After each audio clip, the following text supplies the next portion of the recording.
Welcome to the Federalist Society's virtual event. This afternoon, April 13th, 2022, we discuss Issue Update Woke Capital. My name is Ryan Lacey, and I'm an Assistant Director of Practice Groups at the Federalist Society. As always, please note that all expressions of opinion are those of our expert on today's call. Today, we are fortunate to have an excellent speaker in Dan Morenoff, whom I will introduce briefly. Dan is the Executive Director of the American Civil Rights Project, and he founded the ACR Project's predecessor. Dan has practiced law at a number of prestigious firms, and previously served on the legislative staff for Senator Phil Gramm. Dan holds a BA from Columbia University and a JD from the University of Chicago Law School. He's also served as an officer or director of a number of community organizations in Dallas, Texas. After our speaker gives his opening remarks, we will turn to you, the audience, for questions. If you have a question, please enter it into the Q&A feature at the bottom of your screen, and we will handle questions as we can towards the end of today's program. With that, thank you for being with us today. Dan, the floor is yours. Thank you. I appreciate it. I've been a Federalist for a long time, I guess a long time listener, but this is the first time that I've actually been allowed to be the main speaker rather than just a moderator at one of these, and it's certainly an honor to have the chance to take the floor for this forum. So, right, we are talking about woke capital, and specifically as an issue update, some of what's being done to combat it. I say an issue update because most of the things I'm talking about are not yet in litigation, though I think we can expect, and we'll discuss a little bit further on when we can expect some of them to in fact get there. Look, we are 2 years into the racial reckoning, as it's sometimes called, that followed the killing of George Floyd.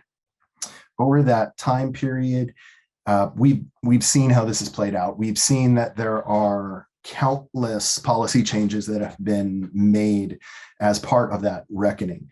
Undoubtedly, a bunch of them were made by governments. We're not talking about those. We're talking about the policy changes made by corporations, by private actors in this space. And fortunately, there's still an awful lot of those, really any number. And we're actually going to have the chance just to talk about the policy changes made by very large companies who are iconically American. Companies like Coca-Cola, McDonald, Starbucks, Disney, Lowe's, the hardware place. These companies and others like them have made lots of policy changes, almost invariably rolled out under the shared banner of diversity, equity, and inclusion. The policies have almost invariably been advanced nominally to support social interests, social justice, social betterment in the terminology of ESG. The policies that we're talking about seek to serve that end specifically through adopting the differential treatment of people based on identitarian characteristics, their race, their ethnicity, their sex, their gender, sometimes their disability status. That does get included, though not always. We should pause for just a moment to talk about what laws those policies therefore implicate, since there are a lot of laws at both federal and the state level that address when and how private actors can consider those factors in making decisions. Probably the most famous of those would be the Civil Rights Act of 1964. It did a lot of things. It has a number of titles. The title that we're most concerned with for these purposes is going to be Title VII. Title VII governs employment law, hiring, firing, promotions, compensation, terms of employment, which has been interpreted to include staffing decisions, all of that. And what does Title VII say about them? What Title VII tells us is that employers are barred from making those decisions based on race, color, religion, sex, national origin. I said that governs employment decisions. It's worth honing in on how broad is that? Like that definitely includes your line employees working wherever, in the terminology, as an example, if we're talking about Starbucks, it includes everybody in one of the company owned stores. It includes anyone in the corporate hierarchy. It includes officers. It's worth noting that it can also include the directors on a corporate board. Now, that's not always the case. The leading case here is actually from the Second Circuit Court of Appeals from 2014. It's Frederick versus Ubca Local 926. There's a balancing test as to whether or not the election of a director constitutes employment for these purposes. For right now, it's sufficient to say, yes, it can. So bearing that in mind, Title VII says you can't make these decisions on the basis of race. Of course, the case law has carved out some fairly large butts over the years, exceptions to that general rule. A marker, the Weber case written by Justice Brennan decades ago, it made an exception. It said, well, a voluntary program by a private employer can in fact make promotional decisions on the basis of race if you fall into these certain narrow categories. What are those? Well, you have to be talking about a traditionally segregated field. You have to be talking about an employer that has a racial imbalance in the relevant population, that arose from prior discrimination by the employer.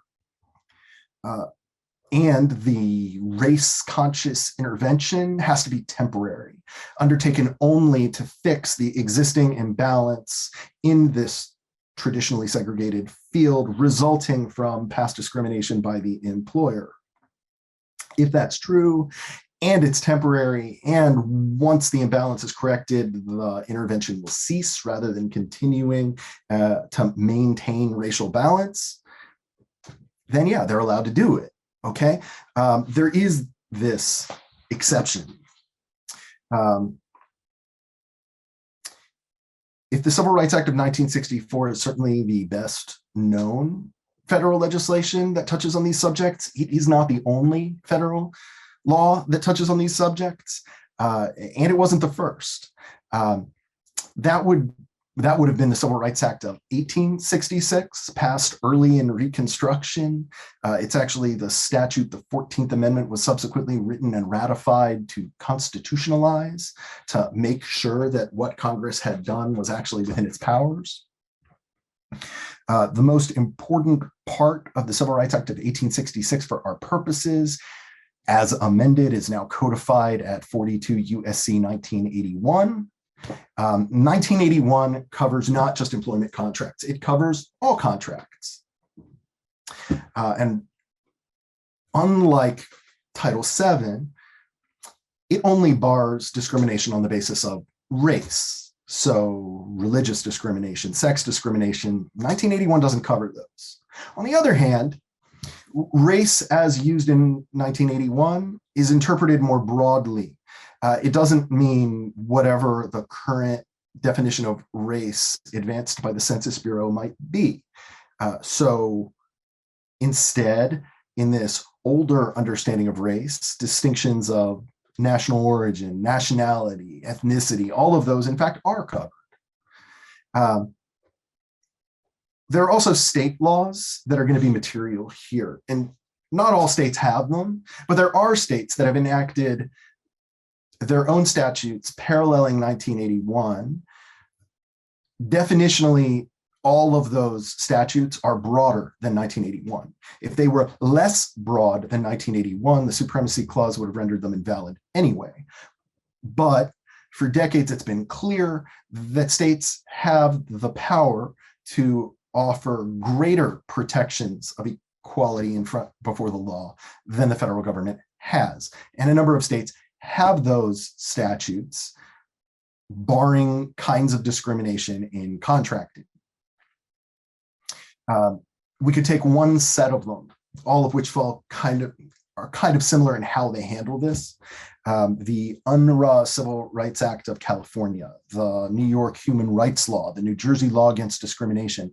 All of these ban discrimination in contracting on a set of factors that's much broader than 1981. It isn't just race.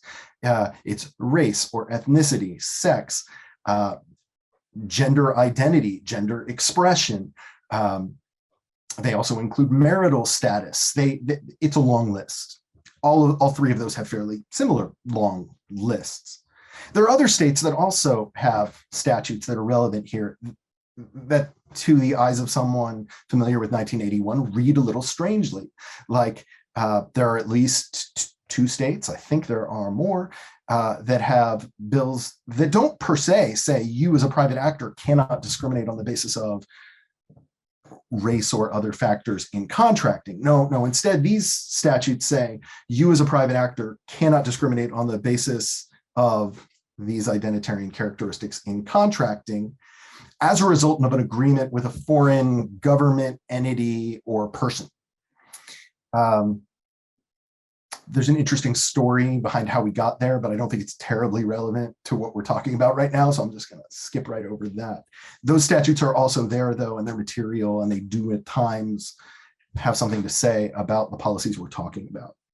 Okay, with that in mind, we should talk about some of the specific policies that corporations rolled out that have been attacked and how they've been attacked. I'm going to start with Coca-Cola. As we make this leap over to talking about specific policies, please bear in mind that in the biggest picture sense, there are two different ways that attacks can be lodged against these corporate policies. They can be attacked on what I'm going to call the retail level by a specific person who's been discriminated against under one of these policies, complaining about it, or they can be attacked at the wholesale level, which I think you'll understand what I mean better as I explain how these attacks have unfolded. I'm going to start with Coke for a few reasons. One, because it made its announcement of policy in early 2021, so it was one of the first to get much scrutiny. Also, because of the iconographic value of Coca-Cola. It's certainly arguable that no corporation anywhere has ever been as associated with a particular company as Coca-Cola is with the United States of America. And I say that, I probably shouldn't. I'm sure that the British East India Company was equally, in its day, viewed as an extension of the United Kingdom. But there's actually a whole book that I'll put a quick plug out for, The History of the World in 6 Glasses, which it's a meta-history. It is the history of all of human civilization told through the history of 6 different beverages. Those beverages are beer, wine, distilled spirits, coffee, tea, and Coca-Cola. And why Coca-Cola? Look, I'm trying to sum up a whole book in a couple sentences, but basically the argument is that everywhere the United States military went in World War II and thereafter, it brought with it Coca-Cola. And that since America, unlike other great powers, it didn't annex the places that it conquered or freed, depending on how you want to style that, into an empire, the far better label of the extent of Pax Americana was the presence not of American flags, but of Coke machines. That if Coke was there, you were in the global world order of the West, constituted by the United States. And if Coke wasn't there, you weren't. So that like throughout the Cold War, Coca-Cola was not sold in the Soviet Union. Pepsi was, Coke was not. That's probably enough or more than enough for these purposes. With that said, it means more when Coke adopts a policy violative of federal law than when almost anyone else could, just because of what it seems to mean as a result of it being Coca-Cola, such an important entity to the conception of what America is. So what was the policy that they announced? And by the way, this, again, it happened in early 2021. Coke had just brought in a new general counsel in a published open letter to all of his outside firms, that general counsel announced the following. And it was like a 7-page long document. I am not going to cover all the things that were in it that are objectionable, just kind of the high level summary of what this did. One, it required quarterly every law firm employed by Coke to report to Coke the race, ethnicity, sex, gender, and disability status of everyone who had appeared on any of their bills. As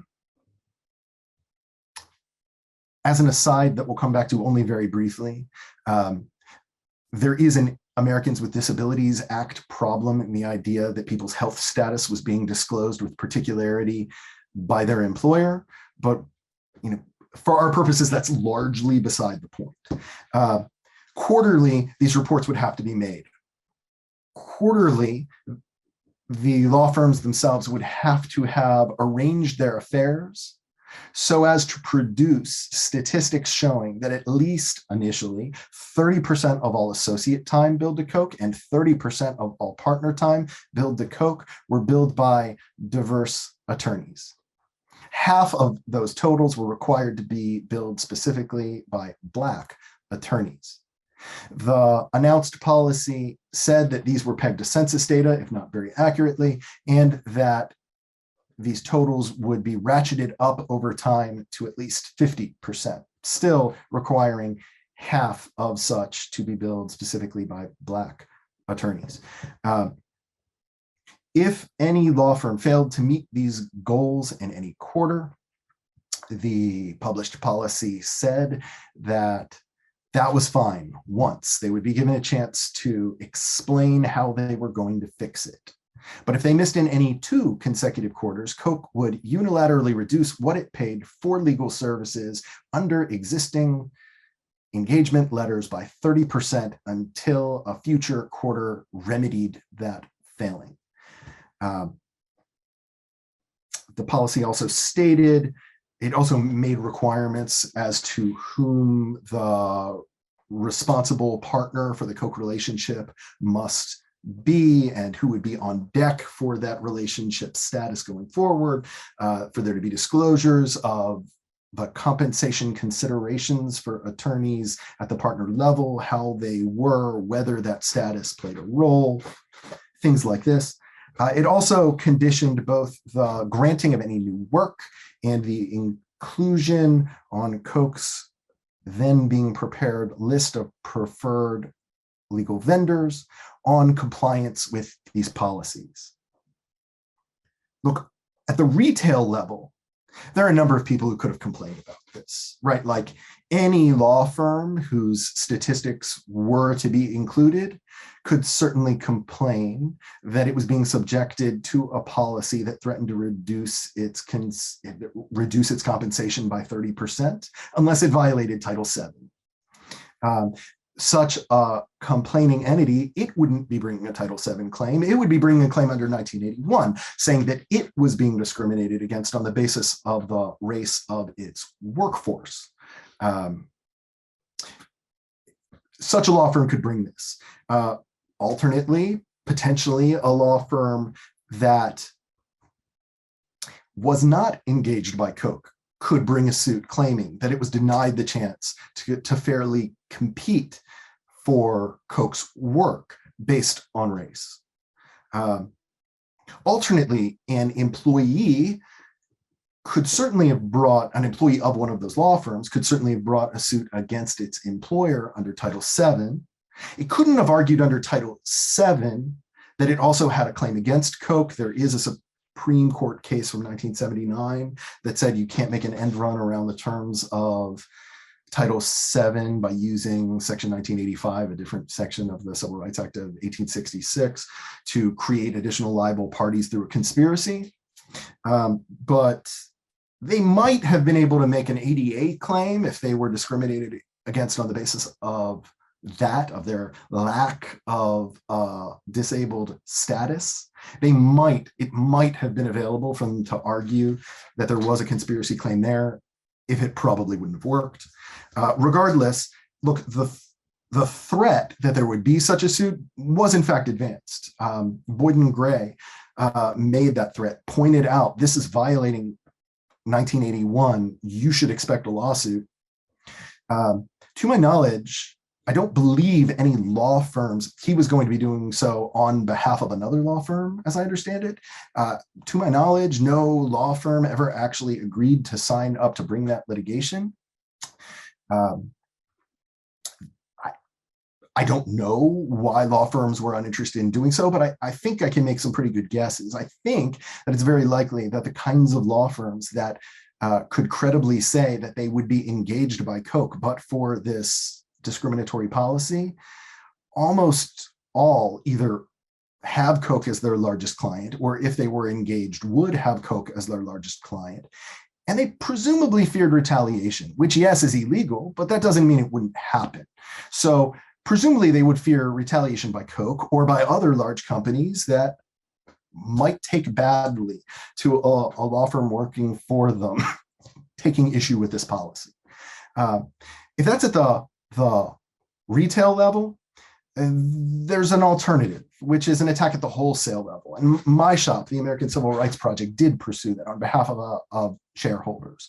We sent the officers and directors of Coke a letter highlighting the applicability of 1981, as well as some pretty well-established corporate law. Coca-Cola is a Delaware corporation. This is specifically Delaware law, though all the other states that I'm aware of have similar provisions in their own corporate law. In the terminology of the Delaware courts, the state does not charter lawbreakers. Since it doesn't charter lawbreakers, officers and directors who establish a policy of violating law, that is all but per se a breach of their fiduciary obligations to their investors. Incidentally, the business judgment rule does not apply here because the choice to violate the law as violative of public policy is not a legitimate one. So people don't get to shield behind the business judgment rule in arguing why they picked to pursue an illegal policy. It's also worth noting here that this line of reasoning provides at least two avenues of attack. You could either argue on behalf of shareholders that there's a breach of a fiduciary duty to them by the officers and directors who are endangering the company and the value of its stock by adopting illegal policies, or alternatively, you could actually bring an ultra vires suit. And that's one from, the depths of history back in your corporate law class. Ultra vires was the doctrine which said that if a corporation's officers and directors pursue something outside of the language of their charter, that they're not allowed to do that. So, if your charter says that you're a bookstore and you start doing something else like selling records, then, you violated, it's an ultra vires action, we can sue you about that. And for generations, that's basically been a dead letter because corporations changed their charters to pretty invariably say something to the effect of, this entity exists to pursue any lawful course of business. But of course, this flags that there's still an exception which falls into that ultra vires concept, right? Like if you actually have a policy that isn't a lawful course of business, if your policy is to violate a law in your business, that actually would be an ultra vires action, or at least arguably would be. So that would be an alternative route one could go as well. Jumping back to Coke, we flagged all of this law, the state and federal laws that make racial contracting illegal, and highlighted that the officers and directors, should they retain this policy, would be breaching their obligations and would personally owe any damages that accrue back to the company. There are two details I should mention about that. One is that Section 1981, in the presence of an intentional violation of a civil right, makes available uncapped punitive damages. The other would be that since we're talking about an intention violation of law, this isn't even something that's insurable. So when I say that this would come out of the pockets of the officers and directors, I do mean out of their pockets. They couldn't be reimbursed by their insurers for the damages that eventually accrued. If this was litigated, those losses would in fact be the personal problem of the officers and directors responsible. Okay, we're going to jump ahead to the end of this story, which is that at the end of February, the new general counsel, who replaced the general counsel who announced this policy so publicly, did put in writing and announce that these policies are not and never were the policy of Coca-Cola. It is worth noting how total a retreat this is. The position was not that the company had reconsidered and reversed.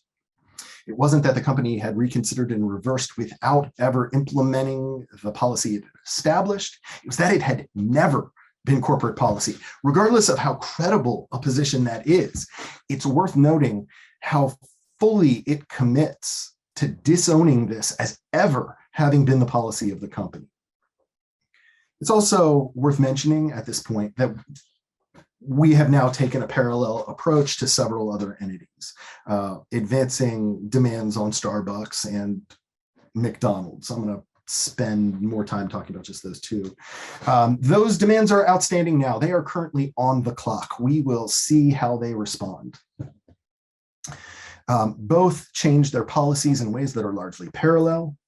They're different changes than the policy advanced by Coke. This doesn't involve outside counsel. Instead, here we have policies on hiring and promotions at all levels, on shifting corporate supply contracts, on shifting corporate media contracts and buys, and on altering the racial composition of the corporate board of directors. All of these policies discriminated in one case on the basis of race, in the other on the basis of race and sex. You can run back through the laws we were just talking about, right? Like they all, in fact, discriminate on the basis of race. For the suppliers and media companies, we're talking about the race of the ownership of the companies, okay? Do all of those violate 1981? Yes. Do all of those violate Title VII? Well, no, they don't. The media companies and the suppliers are not employees. They're not. But the hiring and promotional decisions at all levels, that's covered by Title VII. So is arguably the altering of the racial composition of the board of directors. So is Title VII implicated? Yes. State laws. Well, there you've got to think at two stages. Are there states with such laws where they operate? Well, thankfully, McDonald's and Starbucks are everywhere. So anywhere that has such a state law, that state law is going to apply. And look, just taking the examples of New Jersey, New York, California, are those implicated laws pretty clearly being violated? Yes. And now let's jump back to the retail level for just a moment, right? Like, who could bring a claim about these things? Well, every individual employee of McDonald's or of Starbucks denied a promotion. Could they complain? Yes. How about every applicant who isn't hired by Starbucks or McDonald's? Could they complain? Yes.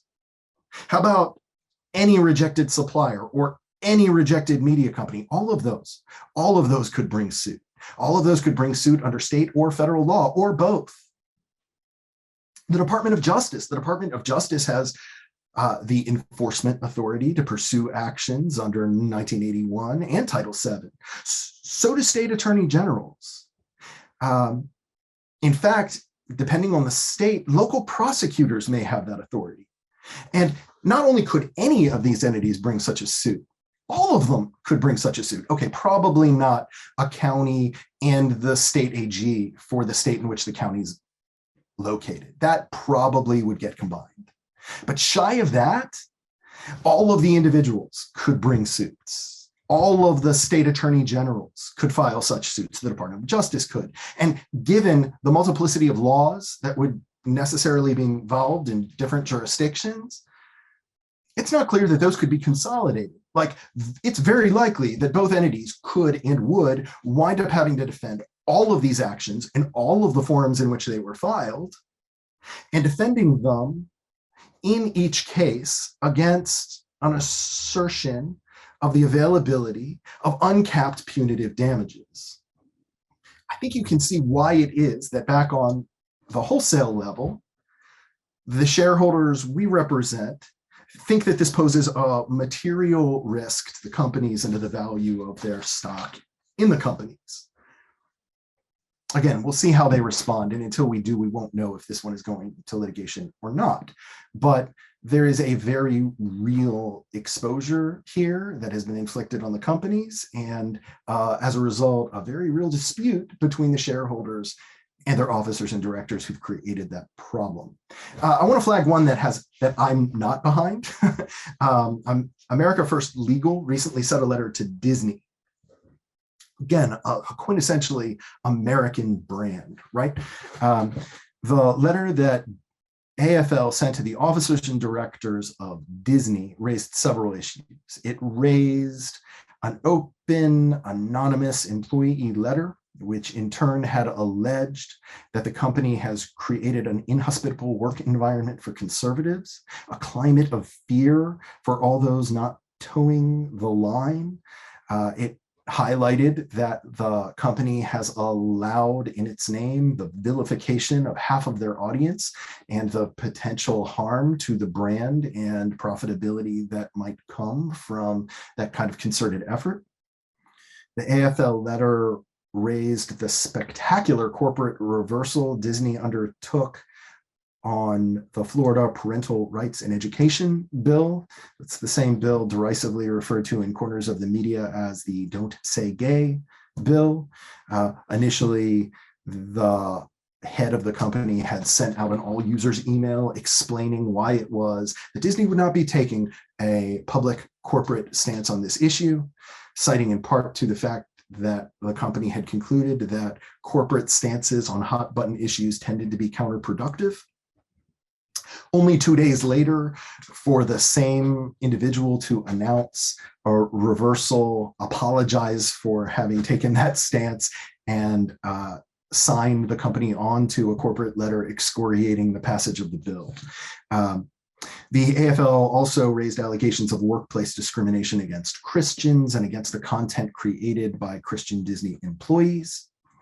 I believe that it also raised the leaked reports that Disney's C-suite has in hand documentation of the relative support for specifically that act and opposition to that act, was aware of the deep risks to the value of the company that taking a stance might take, but had decided to ignore those risks out of fear of the company's employees and the criticism internally the officers and directors would receive if they did not take the very stance they had earlier determined to be counterproductive. AFL demanded that Disney appoint an independent counsel to investigate all of these allegations. It demanded that Disney establish protections for the rights of its employees, and it demanded an end of the waste of corporate assets inherent in all of the discussed issues.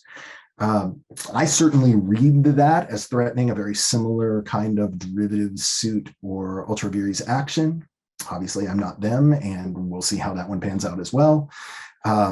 As we are waiting for corporate responses, we don't yet know how all of this will go necessarily.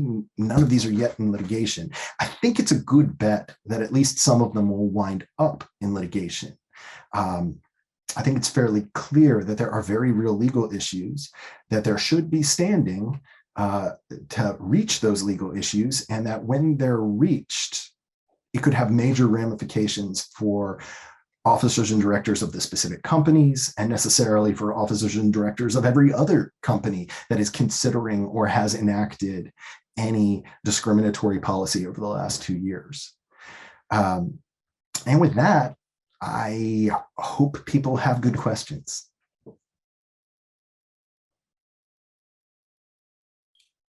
Thank you, Dan. Everybody, you can see at the bottom of your screen, there's a Q&A function, and you can enter your questions in there, and I can read them to Dan to answer. Just to start out, I have a couple questions. What do you think that from the Coca-Cola's point of view, What do you think their next step? Because obviously they want to put in DEI stuff and ESG policies. What do you think their next policy will look like now that they've backed off of this one?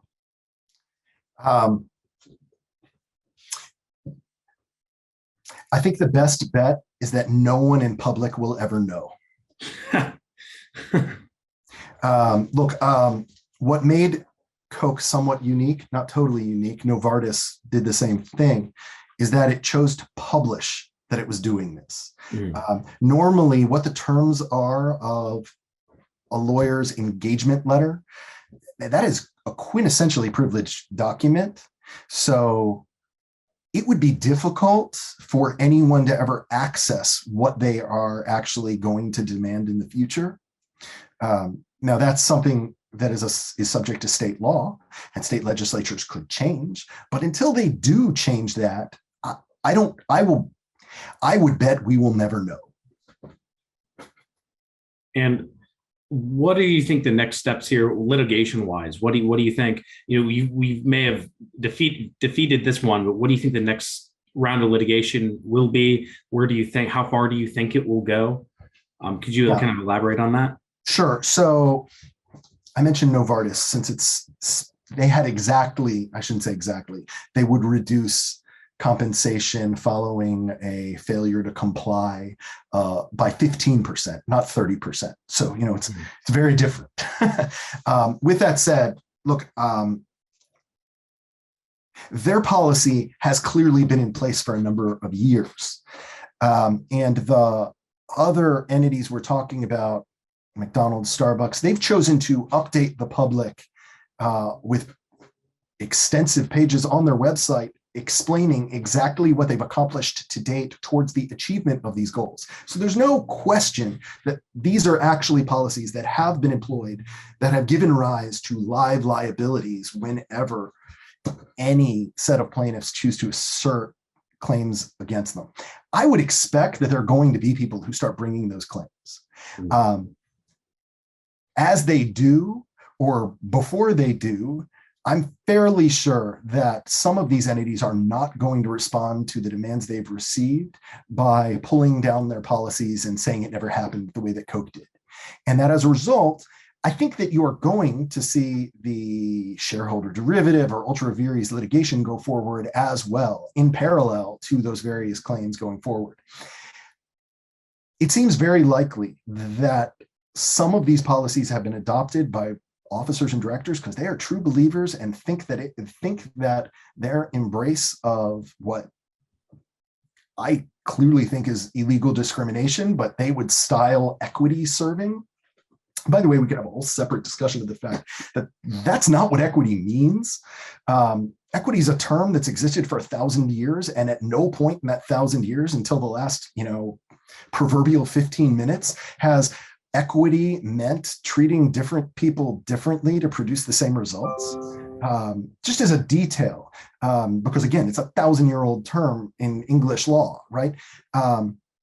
There were people who took exactly that perspective and said everyone should be treated differently to produce the same results in English history. They were called the levelers. They were a major arm of the radicals fighting for Parliament in the English Civil War. And after the Commonwealth was created, they pushed to abolish the courts of equity. They wanted to get rid of equity specifically because equity meant equality, and they didn't want equality. They wanted everyone treated so that it would produce the same results, a leveled world.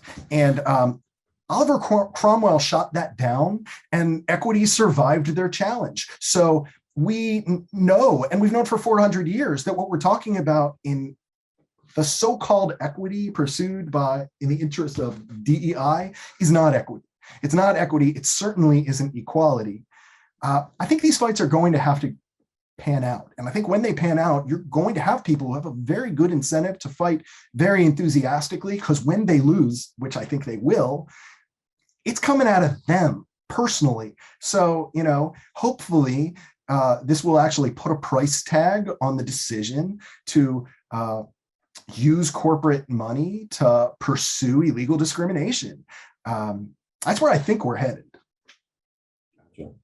And we do now have some questions in our Q&A section that I can read for you. And before I do, I wanted to say it was a great plug of the history of the world in 6 classes. It is a fantastic book. I encourage everybody in the audience to read it. It gives a great synopsis of how different liquids change the world. So our first question is from Arthur Sapper. Are there any efforts underway to attack the so-called Mansfield rule in this context? Not that I know of is probably how I should answer that. That isn't to say that there isn't anyone considering such a thing, but no, I am not aware of any challenges to it.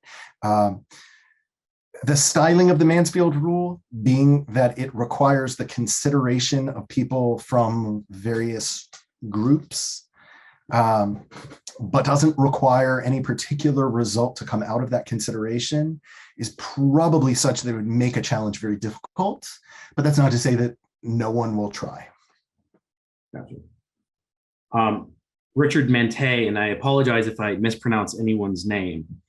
He asks that is there a model state statute you could suggest to look to if you wanted to get his state to pass a similar one? Yes, I happen to have written such a thing, and if he would like to reach out to me, I'm sure that we could discuss it further. Yeah. And what does that state statute kind of entail? Well, there are a couple different ones. I think the one he's particularly asking about would be a protection of the civil rights, specifically of lawyers. It would bar any lawyer practicing in the given state from discriminating on the basis of the same factors covered by Title VII. It would go further in saying that not only may you not discriminate on the basis of those identitarian characteristics, you also you may not report the demography of your firm, its workforce, or the lawyers working for you, working on any matter to any private enterprise. Shy of a subpoena, obviously, you could have those fights, but you cannot just willingly choose to classify your workforce in such a way and publish those results. And it would alter the professional obligations of lawyers and confidentiality rules to specify that any communication from a client demanding that you violate this law would be, one, you'd be compelled to, I think the way I've written it, you'd be compelled to disclose to both the Secretary of State and Attorney General of your state, and they would have enforcement authority if they chose to go after this. And you would not be allowed to assert, they would not be allowed to assert privilege in order to prevent the disclosure of such communications. I think that's the gist of it, but I mean, yeah. Next question from Russ Green. How will the SEC mandating ESG disclosures, climate and human capital management, affect these trends?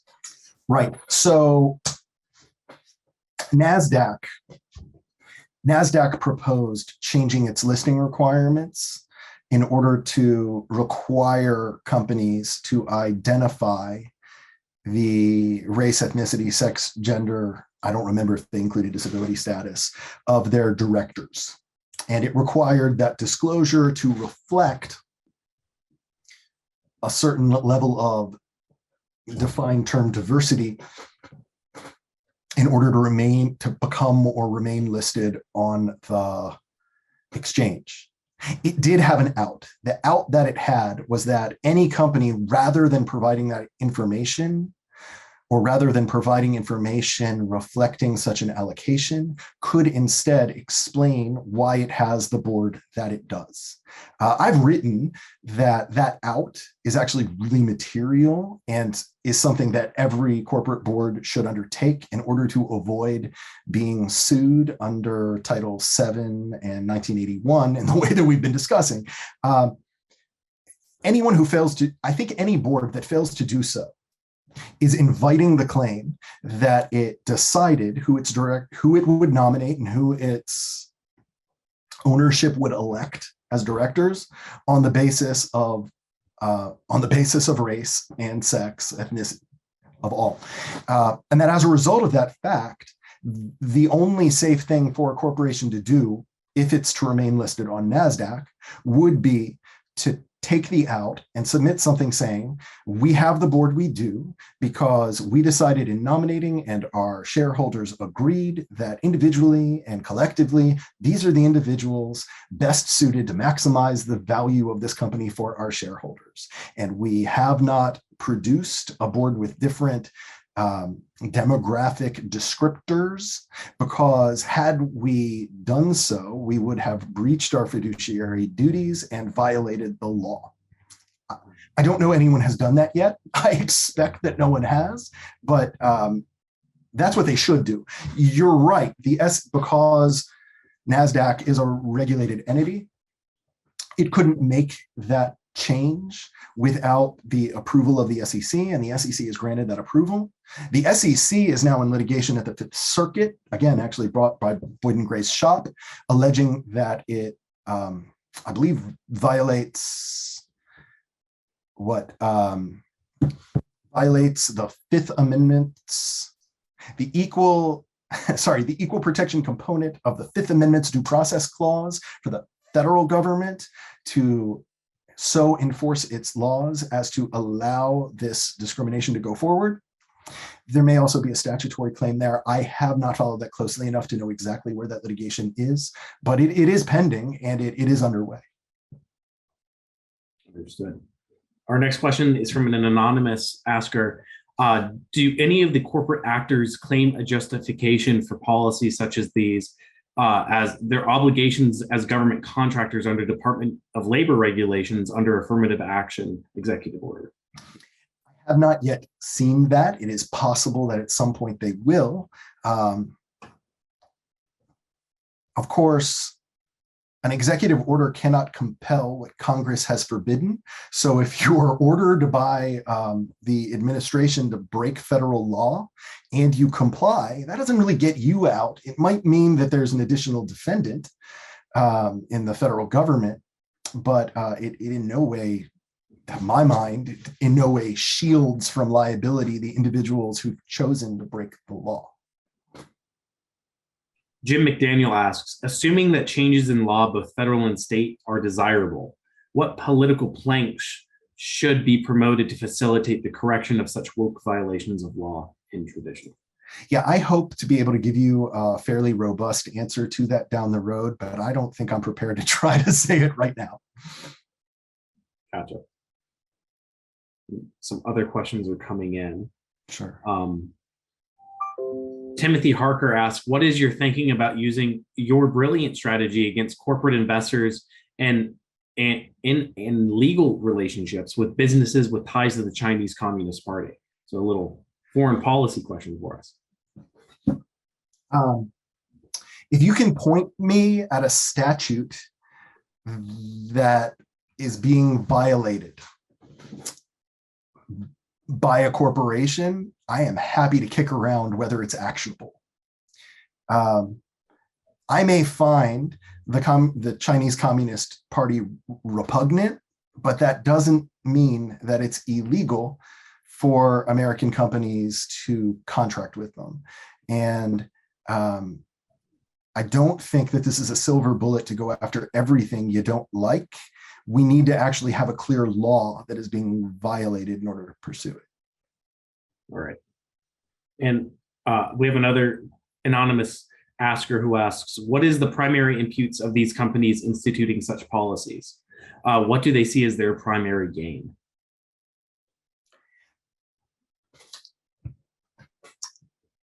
I am definitely not the right person to ask that of. I think that the answer is that they think that either this is just a positive thing that has to be done whatever the cost, or they think that perhaps in a misplaced reliance on a misunderstanding of the Grutter decision, Grutter is the Supreme Court case from 2002, in which the Supreme Court said that universities were allowed to discriminate on the basis of race, that diversity in a student body produced sufficient educational benefits to make it qualify as a compelling state interest for the sake of the 14th Amendment.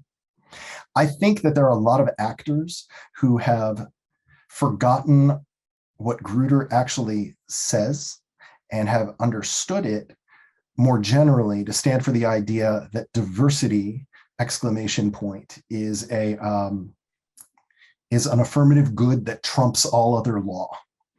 It's not. Grutter, even under Grutter, which, by the way, the Supreme Court is currently considering overturning, even under Grutter, this was an exception that was only extended to universities out of deference to their expertise in educational policy. The Supreme Court has since told us it doesn't extend downward to K through 12 schools, and it certainly doesn't extend further into the vast world of, public policy and commercial law. But I think that there are people who wrongly think that it does. Calvin Wells asks, what would you suggest a Disney shareholder do to oppose the actions of the company that the company has taken? And I suppose you can extend that to Coca-Cola or any of these others that have adopted these policies. Yeah, if you were specifically a Disney shareholder, I tell you to get in touch with America First Legal and tell them that you're a shareholder and you want to be part of the suit. And if you're part of any of the other entities that I've mentioned, whether that's Lowe's, Novartis, McDonald's, Starbucks, there's another one that I can't mention just yet, but we'll have an announcement out shortly. So please check our website or my Twitter feed. But if you're a shareholder of any of those and would like to participate in litigation, please be in touch with me so that we can talk to you and get you added to our set of plaintiffs. And as for these law firms that are being told by Coca-Cola to adopt these policies, do they open themselves up to litigation from their own employees? Right. I should shift this because, again, Coke insists it is not and never was policy. But we can talk about Novartis, which affirmatively has said that it's been policy for a number of years. Yes, I see no, I mean, look, they're law firms, and presumably their internal lawyers have some explanation to themselves as to how they're not violating Title VII, but I can't imagine how that's a colorable argument. If you're literally assigning people work on the basis of their race, ethnicity, sex, and gender, you're violating Title VII. Bostock makes that very clear, right? We have an opinion from the Supreme Court from the last, 2 years, telling us expressly that if race, even if there are other reasons that are equally probative of why you acted the way you did, if one of these factors there, sex, is one but for cause, you're liable and you're subject to suit. So I don't really see any legitimate argument that any law firm engaging in this has not opened itself to that suit. Now, I've also been a big firm lawyer, and I don't know how many associates or partners are going to sue their own law firm. It's not necessarily a look that a lot of lawyers want for the future of their career, but they definitely have that claim available. Yeah, and that about wraps up our questions, unless people want to put some in the 11th hour. Dan, while people might be thinking of a last question, do you have any closing thoughts or things you would like to add? There are lots of joke answers that are coming to mind, but I don't think I should pursue them. So really, no. If anyone listening is in fact such a shareholder, please do get in touch with me. If anyone who is a listener happens to simply know of published policies that are of record that you think fall into the same category, please draw my attention to them. We'd appreciate it. The internet is vast, and finding the low-hanging fruit of large, prominent corporations who've publicly chosen to tell us which laws they're violating isn't as easy as it might sound. So if you have any, please let us know so that we can do something about it. And we did get one last question. And we'll close it out after this. Is BlackRock or any other proxy voter subject to action if they vote if their vote shares?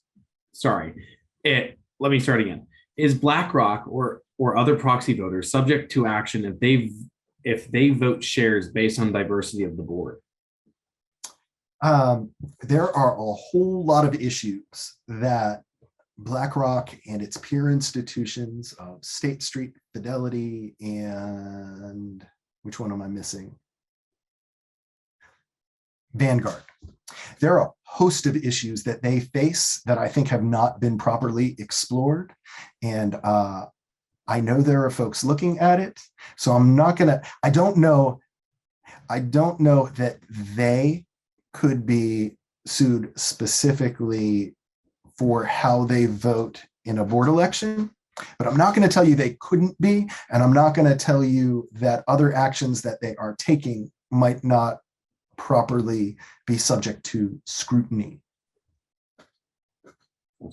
Thank you. That's a bit of a cop-out, but I hope you understand why. Well, Dan, on behalf of the Federalist Society, I would like to thank you for the benefit of your valuable time and expertise today. And I would like to thank our audience as well for joining us and for participating with those great questions. We welcome any listener feedback by email at info@fed-soc.org. As always, keep an eye out on our website and your emails for announcements about upcoming webinars. Thank you for joining us today. We are adjourned. Thank you.